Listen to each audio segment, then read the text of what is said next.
Hi, my name is Daniel Babcock. I'm with the Department of Biological Sciences at Lehigh University, and my research program is affiliated with both the neuroscience as well as the cellular molecular concentrations in our PhD program. So I wanted to tell you a bit about the Babcock Lab of Neurogenetics. So my lab uses the fruit fly, Drosophila melanogaster, to better understand the cellular and molecular mechanisms that are responsible for neurodegenerative diseases. And so we use and manipulate the fly's nervous system, which we've shown here. You can dissect, take out, and stain under the microscope. So here you can see the brain, and they also have a thoracic ganglion here. And the way in which we study neurodegeneration using this system is to use a combination of forward genetics, where we can look at various mutations and look for genes that are required for a particular process, like a neuron dying, for example. And then we can try and ask questions to understand why is it that when this gene is lost or disrupted, why does that cause the nervous system to fall apart? We can also come at this question from the opposite direction. So we know that there are certain genes or proteins that are involved in human neurodegenerative diseases. And so we can use the genetic tools in Drosophila to actually express those human disease genes in the fly's nervous system, and then look at what happens to the neurons in those cases. And so we use a lot of those approaches in my lab. And there are two major areas within neurodegenerative diseases that we are interested in. The first is understanding synaptic dysfunction in neurodegenerative diseases. So synapses are the structures by which a neuron connects to another cell. And the reason that we are interested in synaptic dysfunction is that recent evidence has shown that long before the neurons actually die in these diseases, there are problems going on at these synapses. And so what we would like to do is to better understand what those dysfunctions are. If we can better understand what the earliest deficits are in these diseases, we think it's going to give us a better shot at developing potential therapeutic targets and things of that nature.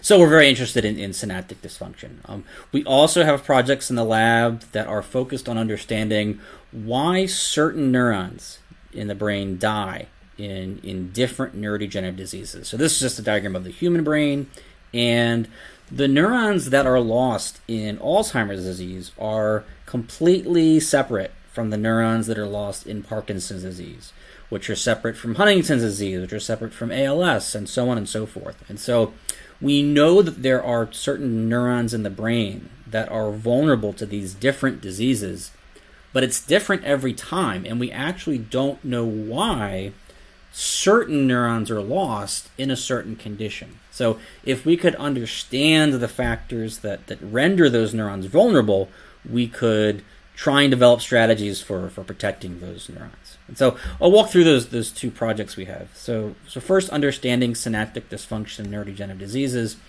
Again, almost all of the attention in studying neurodegenerative diseases involves the actual process of cell death, which now we understand is one of the last things that happens in these diseases. And we believe that by the time you're actually losing neurons, you might actually be too far gone to really intervene. And this might be one of the main reasons why, despite concerted efforts for the last several decades, we don't have any cures or any viable treatment options for any of the major neurodegenerative diseases.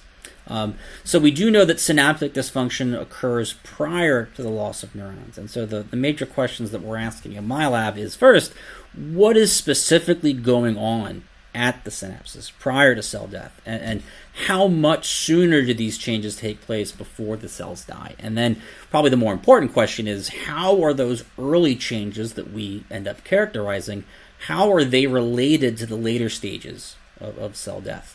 And so what we are testing, the hypothesis, is that these early defects end up setting off a cascade of events that ultimately lead to the loss of those neurons. And so if we can understand the synaptic dysfunction at this earlier stage, maybe there is still time to intervene. And so by fixing these early problems, perhaps we can even prevent these later problems from occurring in the first place. And so I'll talk about a couple of the projects that we have where we're working to understand these processes. And so the synapses that we usually use in my lab are located in the thorax, in these muscles called the dorsal longitudinal muscles. And so if you were to cut a fly's thorax in half, you would notice there are these 5 motor neurons that innervate these 6 different muscles. And so if we were to zoom in, you can see this is where these synapses are. We specifically call these types of synapses neuromuscular junctions, or NMJs, because it's literally where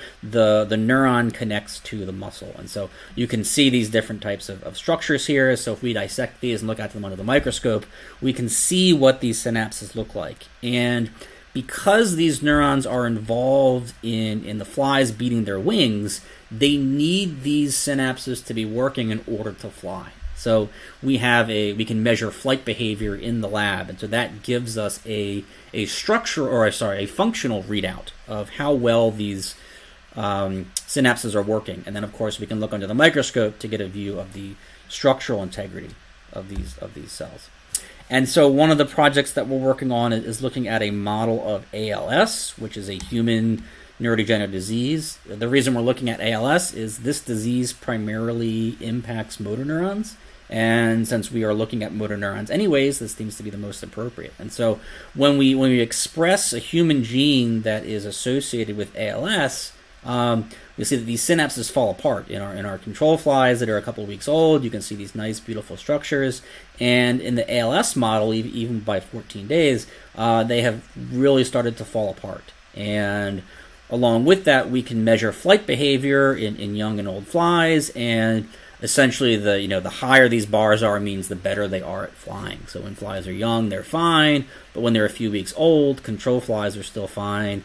But these ALS mutant flies almost all crash to the bottom of this tube that we use. And so this shows that relationship between the structure and the function of these motor neuron synapses. And so we are working to better characterize what exactly is causing these changes, what's happening, how much sooner do those changes occur before the motor neurons themselves end up dying, and can we end up fixing those deficits?